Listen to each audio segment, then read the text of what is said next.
I'm Toby Tungo with AVNation Media. I'm here at Infocomm 2023 in Orlando. I'm here with my favorite friend Chaz with FSR. How are you? I'm doing great, Toby. Glad to see you. Glad to be here in Orlando. What an amazing show. It's great. There's so many people running around here. You guys have a beautiful booth this year. Appreciate that. It's a great location. It's a little hot in here, but it is June in Florida. What are you going to do from that perspective? Some things are to be expected, and heat in Florida in June is one of them, for sure. That and humidity, right? It makes Oh, my yeah. hair not do very well. But we're not here to talk about my hair. So True. I understand you guys have some pretty cool things that you're bringing out at the show. One is Absolutely. behind you that we're going to go see here in a little bit, but it's the new floor box that you guys, the FL6. FL6, Okay, yes. Tell me a little bit about that. So one of the things we're seeing as a trend in our business is more and more facilities that require high load capacity, manufacturing floors, show spaces. They want to get AV power and data integration out into the floor. We had a product that we introduced about 5 years ago, the FL6, done very well with it, but customers have come to us and asked for more capacity. So we took a little twist on that, and what we decided to do is take one of our more popular boxes, the FL600, and outfit it with a high load capacity cover. This cover will hold up to 16,000 pounds.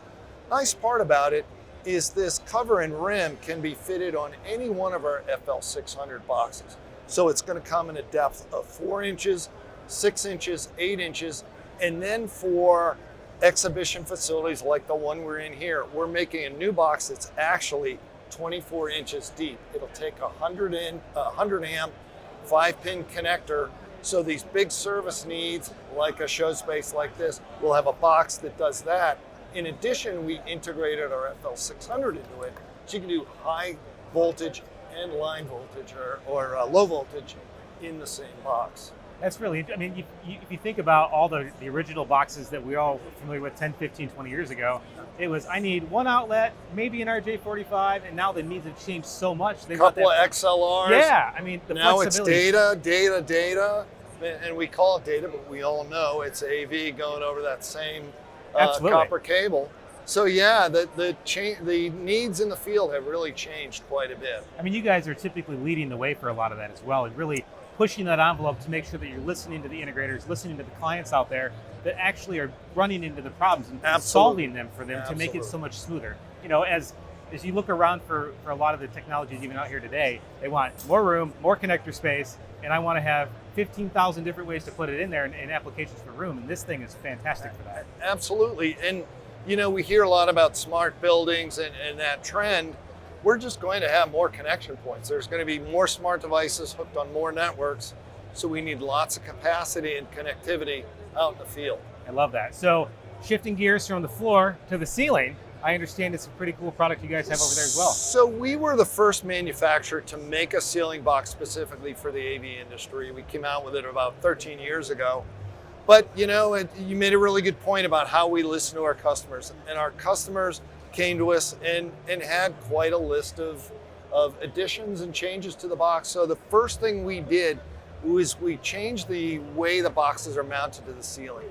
About 80% of our installations are now done using threaded rod. We used to have an accessory kit that you had to mount on the box. Now those mounting points are integrated right into the box. Comes right out, add the threaded rod. You don't have to add any other pieces or parts to our box. In addition to that, we've increased the load capacity. We used to be limited to a 50-pound projector. Now we can add a 100-pound projector to our P version. So you've got the 100-pound projector. We've increased the capacity to 40 pounds. You've got the box and any cables hanging. Our total capacity now jumps up to 170 pounds. So it's got quite a bit of capacity. We've added some other little nice tricks to it. We've had a temperature control fan. So if you have no equipment running in the box, totally silent. As heat is generated, the fan comes on and keeps your equipment inside the box real cool. That's interesting, because I think from my perspective, there's a lot of ceiling box manufacturers, not as cool as you guys, that aren't thinking about that equipment heat and what they're going to do with it. They try to just vent it into the ceiling, which can work. It's not the most ideal situation, especially if you have a super high lumens projector and you've got receivers and things in there, that starts to add up heat and then it becomes potential failure points, right? Absolutely. And the two things, when we decided to update this box, there were two things we focused on. One, installation. We want to make it as easy as possible for the installer to put it in. We accomplished that. And second, if you're not taking care of the equipment, as you said, that you put in it, what good is it? So we really addressed those 2 points with our new product line. I think that's great. And that's something that I think some of the designers and the consultants of the world, they think about and sometimes they get shot down or it's an afterthought and it becomes far too costly to try to do some of that stuff. Or in retrofit scenarios where there's just not available space to do that, this is a really good solution to make sure you're supporting the equipment, especially as it becomes more sensitive in today's world, right? And ensuring that it's not going to last just a year, it lasts at least 3, 4, 5, maybe a decade. Some of them is way older than that, as we both know. Absolutely. But getting things to a point that it's sustainable, it's monitorable, and then all of a sudden you realize you don't have an additional failure point, right? So awesome. Well, Chaz, thank you very much for this piece. I know we're going to go check a couple things over here as well, but thank you very much for all those product demos. I think that's fantastic. Very happy to do it. Great to see you. Great to be in Orlando, and enjoy the heat.